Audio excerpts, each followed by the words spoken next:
हम पल रहे हैं बाबा। उंगली पकड़ के आपकी, उंगली पकड़ के आपकी चल रहे हैं बाबा। आपके वरदान से हम पल रहे हैं बाबा। आपके वरदान से हम पल रहे हैं बाबा।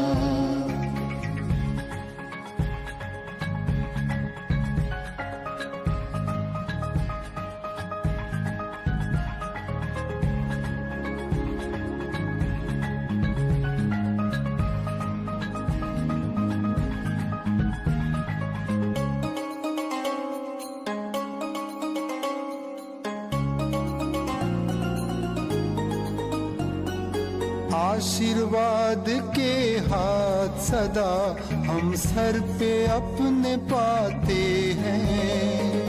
आपके स्नेह की छाया तले हम हर पल मुस्काते हैं। दिव्य गुणों के साँचे में हम ढल रहे हैं बाबा। आपके वरदान से हम पल रहे हैं बाबा। आपके वरदान से हम पल रहे हैं बाबा।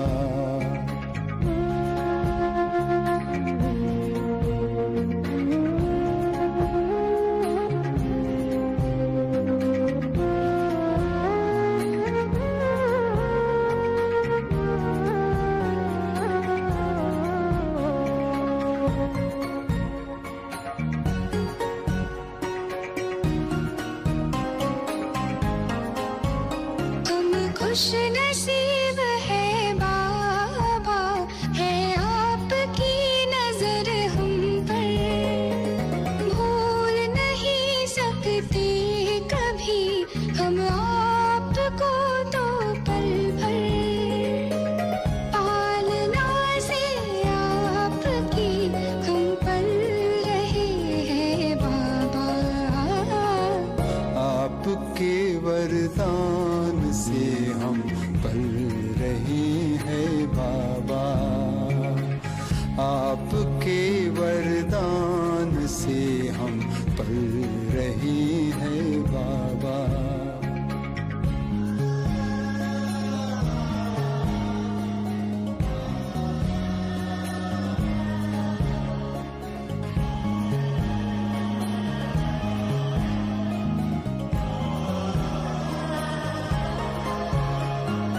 आपके एहसान का हम गीत सदा गाते हैं। पुष्प दुआओं के सदा हम पर जो बरसाते हैं। खुशियों में भर के हम तो उछल रहे हैं बाबा। हाँ, आपके वरदान से हम पल रहे हैं बाबा। आपके वरदान से हम पल रहे हैं बाबा। उंगली पकड़ के आपकी, उंगली पकड़ के आपकी चल रहे हैं बाबा। आपके वरदान से हम पल रहे हैं बाबा। आपके वरदान से हम पल रहे हैं बाबा। पल रहे हैं बाबा। पल रहे हैं बाबा। पल रहे हैं बाबा। ओम शांति। बाबा के आज के महावाक्य हैं। बाबा समझाते, मीठे बच्चे, जब तक जीना है बाप को याद करना है। याद से ही आयु बढ़ेगी। पढ़ाई का तंत्र ही है याद। तो पढ़ाई का सार क्या है? बाबा कहते बाबा को याद करना ही ये सारी पढ़ाई का सार है। तो जब तक जीना है, माना जब तक हम इस तन में हैं, हम आत्माएं, तब तक हमारा एक ही कर्तव्य है, हर श्वास सफल हो बाबा की याद में। प्रश्न है, तुम बच्चों का अति इंद्रिय सुख गाया हुआ है, क्यों? तो बाबा समझाते हैं, क्योंकि तुम सदा ही बाबा की याद में खुशियां मनाते हो। अभी तुम्हारी सदा ही क्रिसमस है। तुम्हें भगवान पढ़ाते हैं, इससे बड़ी खुशी और क्या होगी? ये रोज की खुशी है, इसलिए तुम्हारा ही अति इंद्रिय सुख गाया हुआ है। तो बाबा कहते भगवान मिल गया, भगवान रोज आकर हमें पढ़ाते हैं, भगवान ने हमें अपना बना दिया, इससे अधिक खुशी और क्या होगी? तो बाबा कहते हर दिन ही तुम्हारे लिए क्रिसमस है, हर दिन ही तुम खुशियों के खजाने से भरपूर हो, अति इंद्रिय सुख के झूलों में झूलने वाली आत्माएं हो, इसीलिए तुम्हारे ही अति इंद्रिय सुख का ये गायन है। गीत है, नैनहीन को राह दिखाओ प्रभु। ओम शांति। ज्ञान का तीसरा नेत्र देने वाला रूहानी बाप रूहानी बच्चों को समझाते हैं, ज्ञान का तीसरा नेत्र सिवाय बाप के कोई दे नहीं सकता। तो अभी बच्चों को ज्ञान का नेत्र मिला है। अभी बाप ने समझाया है कि भक्ति मार्ग है ही अंधियारा मार्ग। जैसे रात में सोजरा नहीं होता है तो मनुष्य धक्के खाते रहते हैं। गाया भी जाता है ब्रह्मा की रात, ब्रह्मा का दिन। सतयुग में ये नहीं कहेंगे कि हमको राह बताओ, क्योंकि अभी तुमको राह मिल रही है। बाप आकर के मुक्ति धाम और जीवन मुक्ति धाम की राह बता रहे हैं। अभी तुम पुरुषार्थ कर रहे हो, अभी जानते हो कि बाकी थोड़ा समय है, दुनिया तो बदलने वाली है। बाबा कहते अभी सारी नॉलेज हम बच्चों को मिल गई है कि ये दुनिया अभी कुछ और रोज है बस, और ये दुनिया अभी बदलने वाली है। तो बाबा कहते बाबा आकर ही हमें मुक्ति धाम और जीवन मुक्ति धाम की राह बताते हैं। उस राह पर चलने का हम अभी पुरुषार्थ कर रहे हैं, अपनी मंजिल को पाने का हम पुरुषार्थ करते हैं।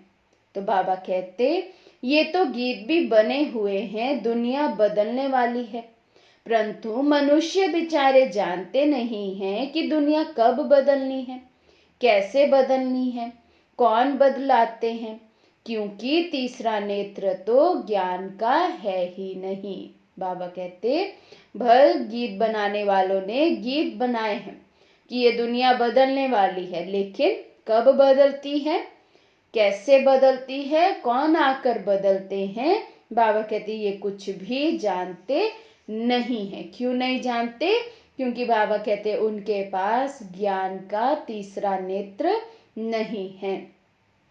तो बाबा कहते अभी तुम बच्चों को ये तीसरा नेत्र मिला है, जिससे तुम इस सृष्टि चक्र के आदि मध्य अंत को जान गए हो, और यही तुम्हारी बुद्धि में ज्ञान की स्क्रीन है। जैसे थोड़ी सी स्क्रीन बहुत मीठी होती है, वैसे ये ज्ञान के दो अक्षर मन मना भव, यही सबसे मीठी चीज है।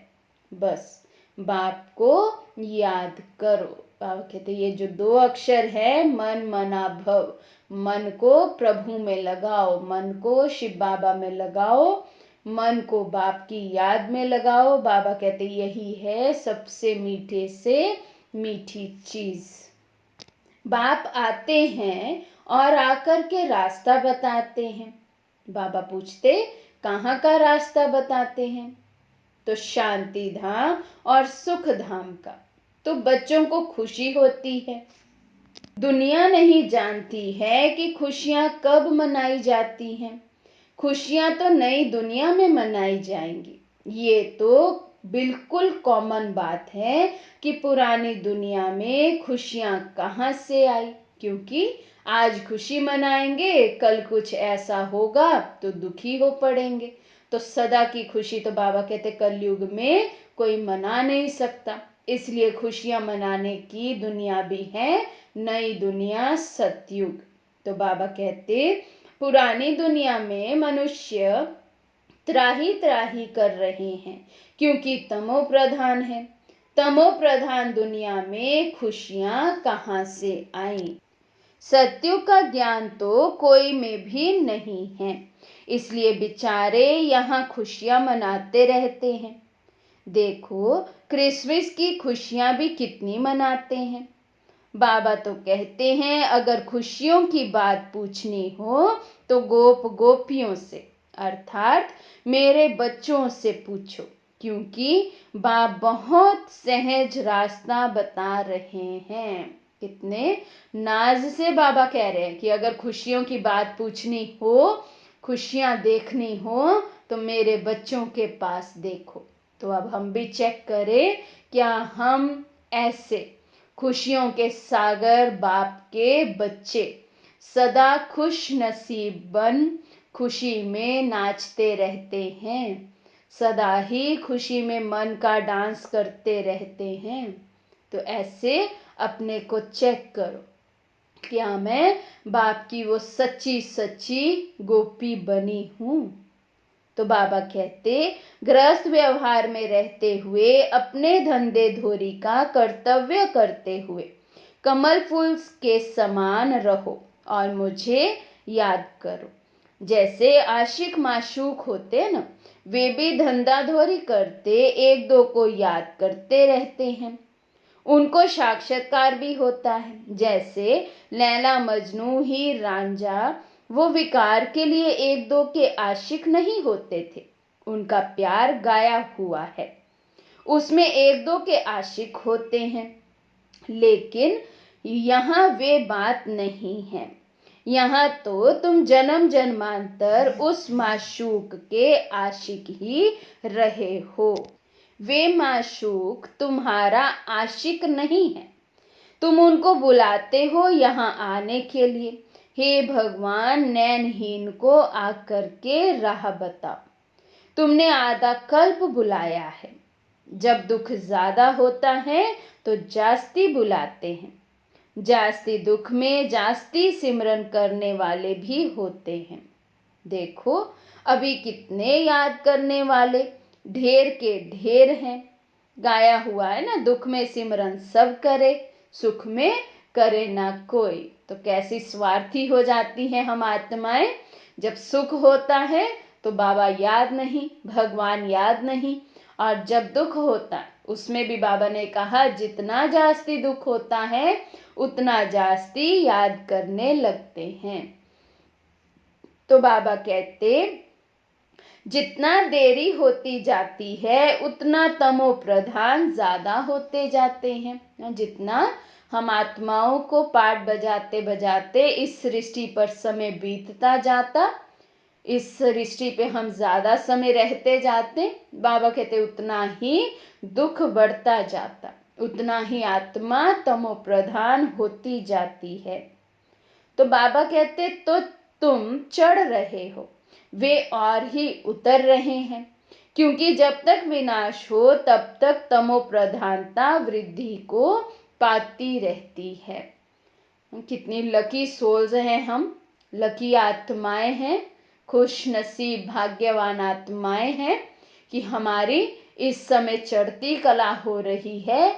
और तो बाबा कहते अभी भी आत्माओं की उतरती कला ही होती जाती है, और जब तक सृष्टि का संपूर्ण परिवर्तन नहीं हो जाता तब तक बाबा कहते ये तमो प्रधानता वृद्धि को पाती रहेगी। दिन प्रतिदिन माया भी तमो प्रधान वृद्धि को पाती जाती है। इस समय बाप भी सर्वशक्तिवान है तो माया भी फिर सर्वशक्तिमान इस समय में है, वे भी जबरदस्त है। जितना बाबा कहते मैं सर्वशक्तिवान हूँ, उतना ही माया भी इस समय शक्तिशाली है, क्योंकि इस समय कलयुग है। कलयुग में भी अभी घोर कलयुग का समय चल रहा है। तो जैसे बाबा ने पहले भी कहा ना, इस समय माया का ऐसा पंप है, इस समय ऐसा माया का आकर्षण है कि अच्छी अच्छी आत्माएं भी माया की ओर आकर्षित हो जाती हैं। तो बाबा कहते तुम बच्चे इस समय ब्रह्मा मुख वंशावली ब्राह्मण कुल भूषण हो, तुम्हारा है सर्वोत्तम कुल, इसको कहा जाता है ऊंच ते ऊंच कुल।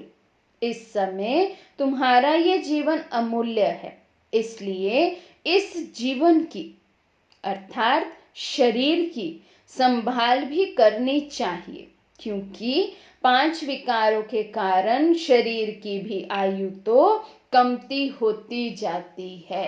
तो ये संगम युग का ये जो अलौकिक जन्म हमें मिला है, इस जन्म को बाबा कहते ये जो शरीर है भल अमानत है प्रभु की, इसीलिए बाबा कहते इसको भी संभालना है, इसकी देखभाल भी जरूरी है, क्योंकि ये स्वस्थ रहेगा तभी हम पुरुषार्थ कर पाएंगे। लेकिन इसका अर्थ ये बिल्कुल नहीं है कि हम 24 घंटे इस शरीर के पीछे ही अपने संकल्प अपनी शक्ति खर्च करते रहें।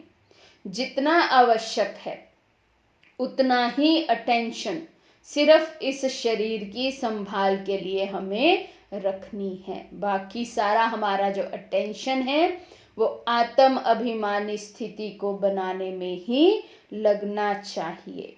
तो बाबा कहते हैं इस समय 5 विकारों को छोड़कर योग में रहो तो आयु बढ़ती रहेगी।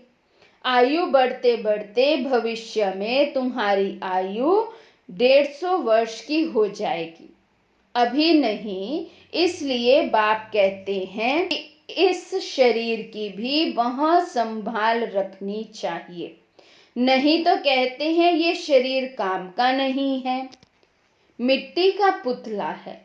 अभी तुम बच्चों को समझ मिलती है कि जब तक जीना है बाबा को याद करना है। आत्मा बाबा को याद करती है। बाबा पूछते क्यों? क्यों याद कर रहे हैं हम सब बाबा को इस समय? क्योंकि बाबा कहते वर्षा लेना है, तो वर्षे के लिए हम बाबा को याद करते हैं। बाप कहते हैं तुम अपने को आत्मा समझ मुझ बाप को याद करो और दैवी गुण धारण करो, तो फिर तुम ऐसे बन जाएंगे। कैसे बन जाएंगे? मनुष्य से देवता बन जाएंगे। दैवी गुण धारण करेंगे तब बाबा कहते देवता बनेंगे। तो बच्चों को पढ़ाई अच्छी तरह पढ़नी चाहिए। क्या करना है? पढ़ाई बहुत अच्छे से पढ़नी है। सारा मदार बाबा कहते पढ़ाई पर ही रहता है, तो पढ़ाई पढ़ते हुए कभी भी हमें अलबेला नहीं होना चाहिए। हर समय ये याद रखना चाहिए कि मैं गॉडली स्टूडेंट हूँ। सारा दिन अपनी पढ़ाई पर चलते फिरते भी ज्ञान का मनन चिंतन अंदर चलता रहे, उसे कहेंगे एक्यूरेट स्टूडेंट। तो बाबा कहते पढ़ाई में सुस्ती आदि नहीं करनी चाहिए, नहीं तो नापास हो जाएंगे। तो चेक करो, अलर्ट होकर बैठे हैं। मैं गॉडली स्टूडेंट हूँ, गॉड आकर भगवान आकर मुझे पढ़ा रहे हैं, इस अटेंशन में बैठे हैं। ऐसे आत्म अभिमानी हो, मुरली सुन रहे हैं, नहीं तो सुस्ती आ जाएगी, और सुस्ती आई बाबा कहते तो फिर नापास हो जाएंगे, तो बहुत कम पद पाएंगे। पढ़ाई में भी मुख्य बात यह है जिसको तंत कहा जाता है कि बाप को याद करो। पढ़ाई में भी बाबा कहते मुख्य बात क्या है, पढ़ाई का सार क्या है, बाप को याद करो। जब प्रदर्शनी में व सेंटर पर कोई भी आते हैं तो उनको पहले पहले ये समझाओ कि बाबा को याद करो, क्योंकि वे ऊंच ते ऊंच हैं, तो ऊंचे ते ऊंचे को ही याद करना चाहिए, उनसे कम को थोड़े ही याद करना चाहिए। कहते हैं ऊंचे से ऊंचा भगवान। तो बाबा कहते भक्ति में भी कहते हैं कि सर्व ऊंचा सर्वोत्तम कौन है, सबसे ऊंचा कौन है, ऊंचे ते ऊंचा कौन है, एक भगवान। तो अब वही भगवान आकर हमें श्रीमत देते हैं कि उस ऊंचे से ऊंचे भगवान को ही याद करना चाहिए, और किसी को क्यों याद करें। और तो बाबा कहते सब भगवान से नीचे के हैं, तो ऊंचे से ऊंचे को याद करेंगे, स्वयं भी ऊंचे बन जाएंगे। तो बाबा कहते भगवान ही तो नई दुनिया की स्थापना करने वाले हैं। देखो बाप भी कहते हैं नई दुनिया की स्थापना मैं करता हूँ, इसलिए तुम मुझे याद करो तो तुम्हारे पाप कट जाएंगे। बाबा कहते और कोई उपाय ही नहीं है विकर्मों को विनाश करने का, पापों को दग्ध करने का एक ही उपाय है, मन और बुद्धि की एकाग्रता से स्वयं को आत्मा समझ शिव बाबा को याद करना है। तो बाबा कहते तो ये पक्का याद कर लो, क्योंकि बाप पतित पावन है ना। वे यही कहते हैं कि जब तुम मुझे पतित पावन कहते हो तो तुम तमो प्रधान हो, बहुत पतित हो, अभी तुम पावन बनो। बाबा कहते जब कहते ही हो कि पतित पावन आओ, आकर हमें पावन बनाओ, तो मतलब ही ये है कि तुम पतित हो चुके हो, तुम तमो प्रधान हो चुके हो, तभी तो पुकारते हो। और मैं ही एक पतित पावन हूँ, इसीलिए तो मुझे ही याद करते हो, मुझे ही पुकारते हो कि हे पतित पावन आओ। तो बाप आकर के बच्चों को समझाते हैं कि तुम्हारे अब सुख के दिन आने वाले हैं, दुख के दिन पूरे हुए, पुकारते भी हो हे दुख हरता सुख करता। क्या कहते हैं, दुख हरने वाला है भगवान और सुख देने वाला है। तो कितनी खुशखबरी बाबा आज सुना रहे हैं कि हम सब आत्माओं के दुख के दिन अब पूरे हुए और सुख के दिन आने वाले हैं, अर्थात सतयुग आने वाला है।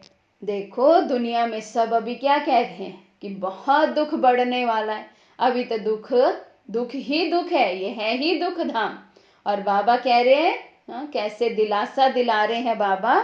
तो बाबा कह रहे हैं कि तुम्हारे अब सुख के दिन आए कि आए। तो बाबा कहते जानते तो हो ना कि बरोबर सतयुग में सब सुखी ही सुखी हैं। तो बाप बच्चों को कहते हैं कि सभी शांति धाम और सुख धाम को याद करते रहो, ये है संगम युग, खिवैया तुमको पार ले जाते हैं। बाकी इसमें कोई खिवैया या नैया की बात है नहीं, ये तो महिमा कर देते हैं कि नैया को पार लगाओ। अब एक ही नैया तो पार नहीं लगनी है ना, सारे दुनिया की नैया को पार लगाना है। ये सारी दुनिया जैसे एक बहुत बड़ा जहाज है, इनको पार लगाते हैं। तो तुम बच्चों को बहुत खुशी मनानी चाहिए, क्योंकि तुम्हारे लिए सदैव खुशी है, सदैव क्रिसमस है। जब से तुम बच्चों को बाप मिला है तो तुम्हारी क्रिसमस सदैव है, इसलिए अतीन्द्रिय सुख गाया हुआ है। देखो ये सदैव खुश रहते हैं, क्यों?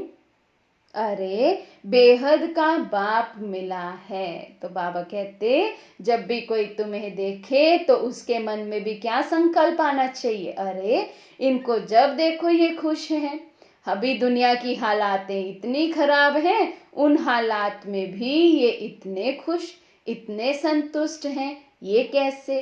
तो बाबा कहते क्यों नहीं होंगे मेरे बच्चे खुश, क्योंकि मेरे बच्चों को कौन मिला है, बेहद का बाप मिला है। वो भी कितने समय के बाद, पूरे 5,000 वर्ष के बाद बाबा आकर हम सब बच्चों को मिलते हैं, और हम बच्चे भी पूरे 5,000 वर्ष के बाद भगवान से मिलन मनाते हैं। तो इसलिए बाबा कहते क्यों नहीं होगी मेरे बच्चों को खुशी। तो बाबा कहते वे हमको पढ़ा रहे हैं। क्या नशा रहना चाहिए कि एक तो बाबा आकर 5,000 वर्ष के बाद हमें मिले हैं, और दूसरा वो हमें पढ़ा रहे हैं। तो रोज ये खुशी होनी चाहिए ना। बेहद का बाप पढ़ा रहे हैं, वाह। कभी कोई ने सुना कि भगवान आकर टीचर बनकर पाठ प्ले करेंगे, टीचर बनकर वो पढ़ाएंगे। बाबा पूछते कभी किसी ने ऐसा सुना। गीता में भी भगवान उवाच है कि मैं तुमको राजयोग सिखाता हूँ। जैसे वे लोग बैरिस्ट्री योग, सर्जरी योग सिखलाते हैं, मैं तुम रूहानी बच्चों को राजयोग सिखाता हूँ। तुम यहाँ आते ही हो, बरोबर राजयोग सीखने आते हो ना, मूंझने की तो दरकार नहीं। तो राजयोग सीख कर पूरा करना चाहिए, भागंती तो नहीं होना चाहिए। पढ़ना भी है तो धारणा भी अच्छी करनी है। बाबा कहते पढ़ तो लेते हैं, लेकिन धारणा के समय फिर क्या होता है, भागंती हो जाते हैं। तो बाबा कहते जब इतना ऊंच वर्षा पाते हैं, बेहद का बाप मिला है, टीचर के रूप में भी पढ़ा रहे हैं, तो फिर भागंती क्यों होना चाहिए, बल्कि नॉलेजफुल बन धारणा मूर्त बनना है। तो बाबा कहते टीचर पढ़ाते हैं धारणा करने के लिए ना, क्योंकि धारणा नहीं करेंगे तो जीवन में बदलाव कैसे आएगा। तो टीचर के पढ़ाने का फिर फायदा क्या हुआ। तो टीचर पढ़ाते ही हैं हमारे जीवन को बदलने के लिए। तो बाबा कहते धारणा भी मस्ट होनी चाहिए। हर एक की अपनी अपनी बुद्धि होती है, किसी की उत्तम, किसी की मध्यम, किसी की कनिष्ठ। देखो कल भी बाबा ने यही बात कही ना कि हर बच्चे की अपनी अपनी बुद्धि होती है। बाबा ने कहा था ना किसी की तेज बुद्धि है तो किसी की ढीली बुद्धि है। तो आज भी बाबा कह रहे हैं सबकी अपनी अपनी बुद्धि है, किसी की उत्तम है, मध्यम है, और फिर किसी किसी की कनिष्ठ भी है। तो अपने से पूछना चाहिए कि मैं उत्तम हूँ, मध्यम हूँ, या फिर कनिष्ठ हूँ। मेरी बुद्धि कैसी है, कितना मेरे बुद्धि में ज्ञान बसा रहता है, समाया रहता है, कितना ज्ञान का मंथन चलता है, कितना ज्ञान से मेरी धारणा हो गई है, कितना मेरे जीवन में अंतर आ गया है, कितना मैं बाबा की याद में रहता हूँ। तो ये सब मेयरमेंट्स हैं जिससे हम पता लगा सकते हैं कि हमारी बुद्धि किस लेवल की हुई है। तो बाबा कहते अपने को आपे ही परखना चाहिए कि मैं ऐसे ऊंचे से ऊंचा इम्तिहान पास करके ऊंच पद पाने के लायक हूँ। मैं सर्विस करता हूँ। तो बाबा कितने पॉइंट्स बता रहे चेकिंग की आज। पहले बाबा ने कहा बुद्धि को चेक करो कैसी है, उत्तम है, मध्यम है, कनिष्ठ है। फिर बाबा ने कहा क्या मैं इतना ऊंच इम्तिहान पास कर ऊंच से ऊंच पद पा सकता हूँ, क्या मैं सर्विस करता हूँ। बाबा कहते ये सब कुछ अपने में चेक करना है। बाप कहते हैं बच्चे सर्विसेबल बनो, बाबा को फॉलो करो, क्योंकि मैं भी तो सर्विस करता हूँ ना। तो चाहे ब्रह्मा बाबा हैं, चाहे शिव बाबा हैं, दोनों ही बाप और दादा इस समय बच्चों की खास और आम पूरे विश्व की सर्विस पर है। तो बाबा ने कहा फॉलो फादर, तुम भी सर्विसेबल बनो। आया ही हूँ सर्विस करने के लिए और रोज रोज सर्विस करता हूँ, क्योंकि रथ भी तो लिया है ना। रथ भी मजबूत अच्छा है और सर्विस तो इनकी सदैव है। बाप दादा तो इनके रथ में सदैव है। भले इनका शरीर बीमार पड़ जाए, मैं तो बैठा हूं ना, तो मैं इनके अंदर में बैठ करके लिखता भी हूं। अगर ये मुख से नहीं भी बोल सके तो मैं लिख सकता हूं। मुरली मिस नहीं होती है। तो देखो, बाप दादा दोनों ही मुरली के लिए कितने रेगुलर हैं। शिव बाबा कहते अगर ब्रह्मा बाबा का तन बीमार भी हो जाए, मुख से बोल ना सके, तो मैं लिख कर मुरली देता हूँ। लेकिन मुरली बच्चों की कभी भी मिस नहीं होनी चाहिए। तो कितना वंडरफुल टीचर हमें मिला है जिसको पढ़ाई की इतनी कदर है। तो अब चेक करने का पॉइंट ये है, क्या मुझे भी मुरली की इतनी वैल्यू है जितनी बाप और दादा, ब्रह्मा बाबा और शिव बाबा दोनों बाबा को है? क्या मुझे इतनी वैल्यू है? क्या जब से मैं बाबा का बना मैंने कभी मुरली मिस नहीं की? ऐसा रिकॉर्ड मेरा है। तो अपने को चेक करो कि कितनी मुझे मुरली की वैल्यू है। जब तक बैठ सके लिख सके तो मैं मुरली भी बजाता हूँ, बच्चों को लिख कर भेज देता हूँ, क्योंकि सर्विसेबल हूँ ना। तो बाप आकर के समझाते हैं कि तुम अपने को आत्मा समझ करके निश्चय बुद्धि हो करके सर्विस में लग जाओ। बाप की service, on God fatherly service, जैसे वे लिखते हैं ऑन हिज मैजिस्ट्री सर्विस। तुम क्या कहेंगे? ये मैजिस्ट्री से भी ऊंची सर्विस है, क्योंकि महाराजा बनाते हैं ना। तुम समझ सकते हो कि बरोबर हम वर्ल्ड के मालिक बनते हैं। तुम बच्चों में जो अच्छी रीति पुरुषार्थ करते हैं उनको ही महावीर कहा जाता है। तो ये जांच करनी होती है कि कौन महावीर है जो बाबा के डायरेक्शन पर चलते हैं। तो चेक करो अपनी पदवी को। आज बाबा कहते मैं महावीर हूं या प्यादा हूं? क्या हूं मैं? महावीर बाबा ने उसको कहा जो बाप की हर डायरेक्शन को अमल में लेकर आए। तो बाप समझाते हैं कि बच्चे अपने को आत्मा समझो, भाई भाई को देखो।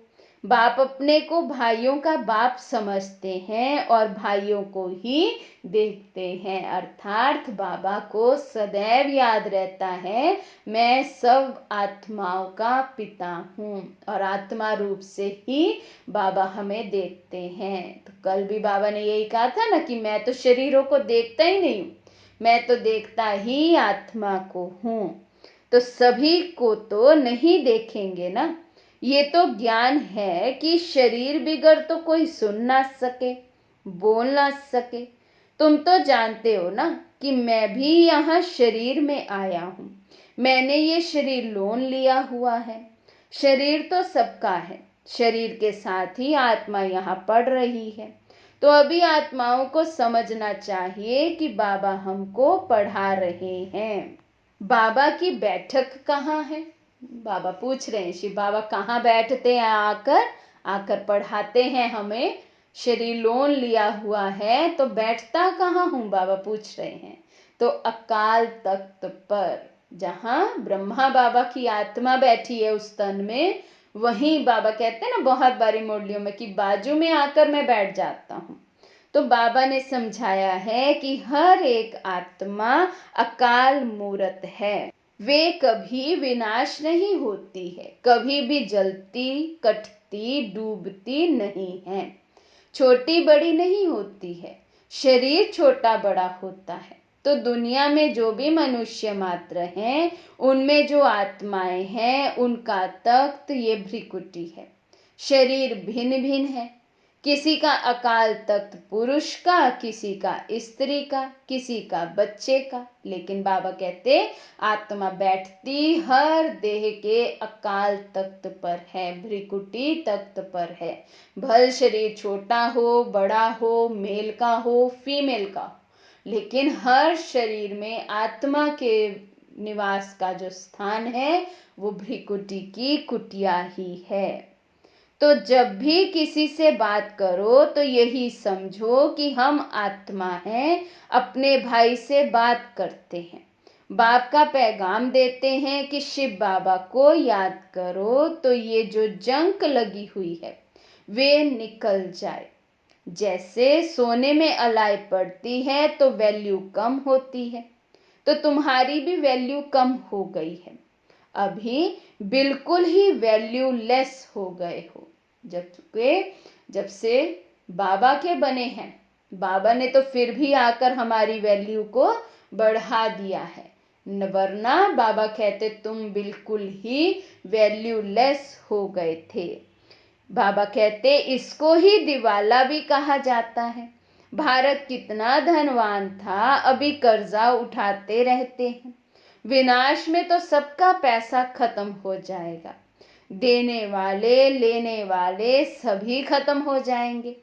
बाकी जो अविनाशी ज्ञान रतन लेने वाले हैं वे फिर आकर अपना भाग्य लेंगे। जो बाबा कहते विनाशी कमाई के पीछे लगे रहेंगे, विनाशी धन इकट्ठा करने में लगे रहेंगे, तो उसका तो बाबा कहते विनाश हो जाएगा।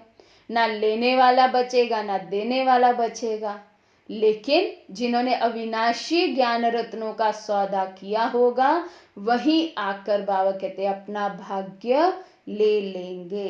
तो हम भी सदा ये पक्का रखें कि मुझे सदा अविनाशी ज्ञान रत्नों का ही व्यापार करना है, इसी की लेन देन करनी है।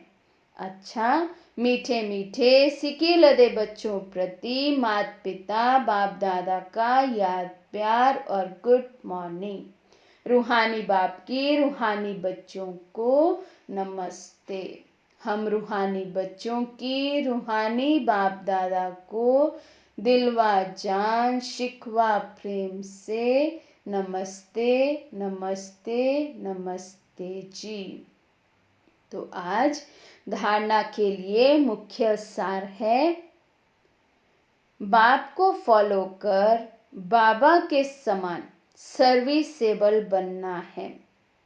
अपने को आप पे ही परखना है कि मैं ऊंचे से ऊंचा इम्तिहान पास करके ऊंच पद पाने के लायक हूँ। तो चेकिंग करनी है आज, क्या मैं सर्विसेबल बना हूँ? क्या मैं ऊंच इम्तिहान पास कर ऊंच पद पाने के लायक बना हूँ? बाबा के डायरेक्शन पर चलकर महावीर बनना है।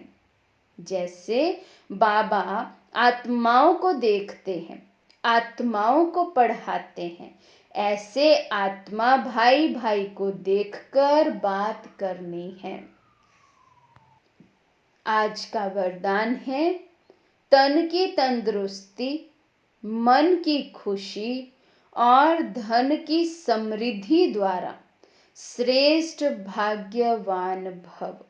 तन की तंदुरुस्ती, मन की खुशी और धन की समृद्धि द्वारा श्रेष्ठ भाग्यवान भव। संगम युग पर सदा स्व में स्थित रहने से तन का कर्म भोग सूली से कांटा हो जाता है। तन का रोग योग में परिवर्तन कर देते हो, इसलिए सदा स्वस्थ हो। क्या युक्ति बाबा ने बताई? कर्म भोग आता भी है तन पर, कोई बीमारी आती भी है, तो बाबा कहते उसको योग से चुकतू करो, तो कर्म भोग के बदले वो योग में परिवर्तन हो जाए, तो बाबा कहते सदा स्वस्थ रहेंगे। मनमना भव होने के कारण खुशियों की खान से सदा संपन्न हो, इसलिए मन की खुशी भी प्राप्त है और ज्ञान धन सब धनों से श्रेष्ठ है। ज्ञान धन वालों की प्रकृति स्वतः दासी बन जाती है और सर्व संबंध भी एक के साथ है। संपर्क भी होली हंसों से है, इसलिए श्रेष्ठ भाग्यवान का वरदान स्वतः प्राप्त है।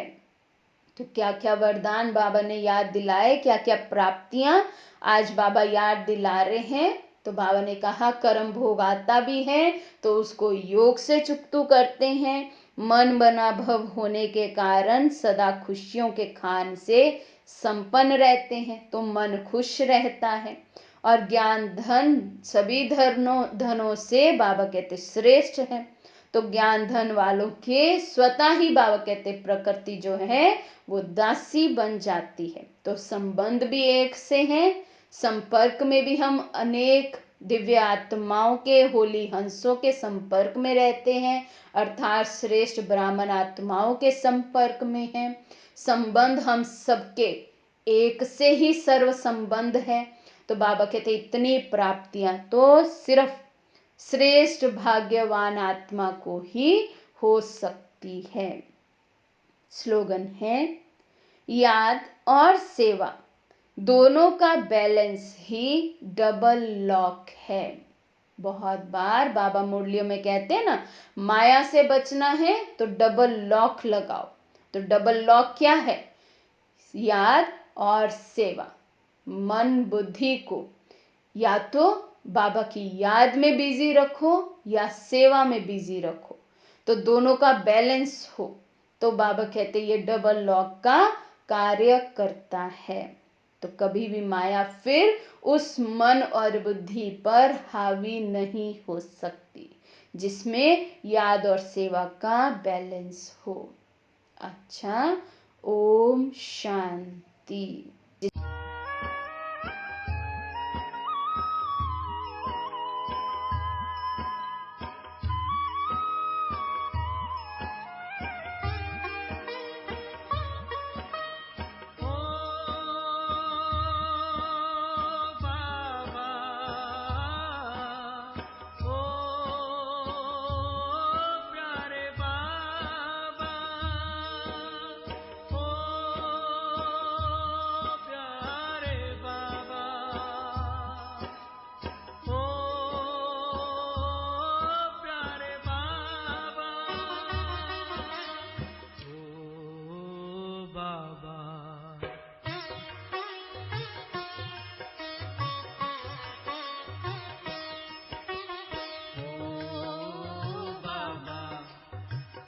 मेरा है कल्प कल्प का प्यार, हम तुम पर बलिहार बाबा, तुम हम पर बलिहार, हम तुम पर बलिहार बाबा, तुम हम पर बलिहार। ओ बाबा, ओ प्यारे बाबा,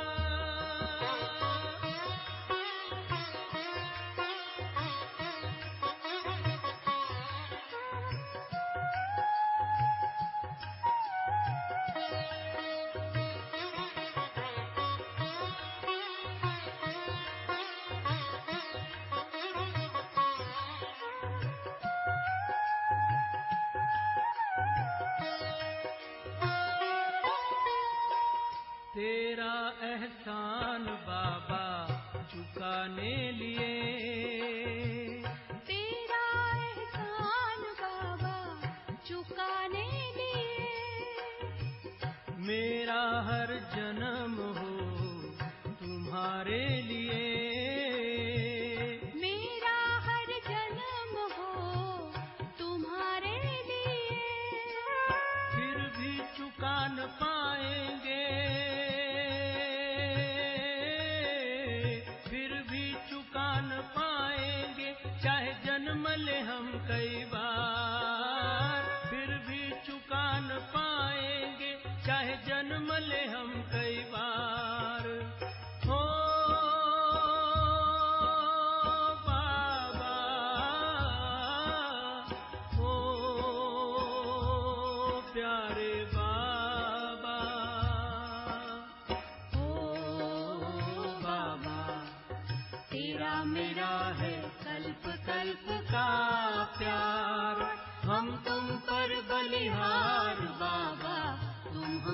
बलिहार।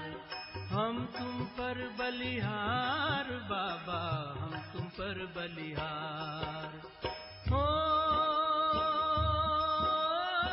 बाबा, हो बाबा।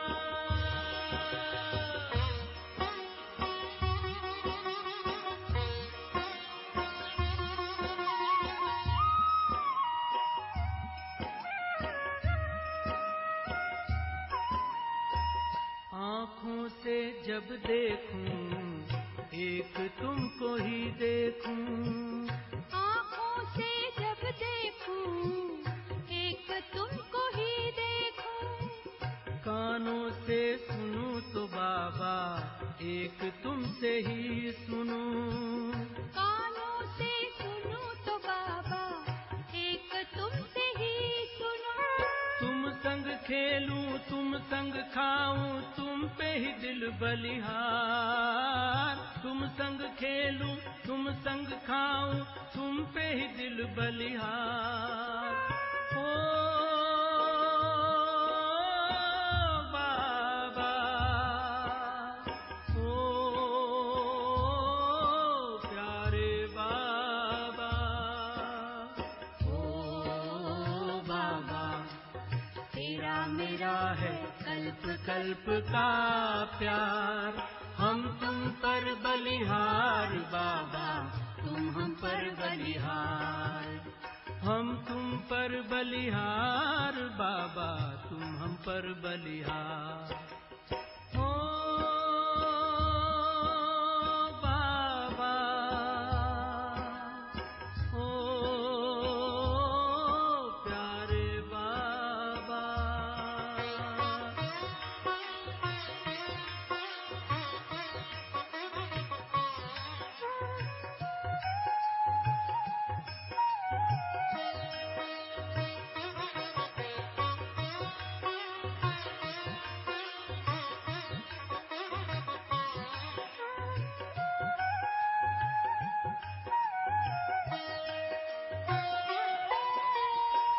दिल में छुपाओ चाहे बिठाओ पलकों पर, दिल में छुपाओ चाहे बिठाओ पलकों पर, हम तो तुम्हारे हैं बाबा, हमको क्या फिकर। हम तो तुम्हारे हैं बाबा, हमको क्या फिक्र।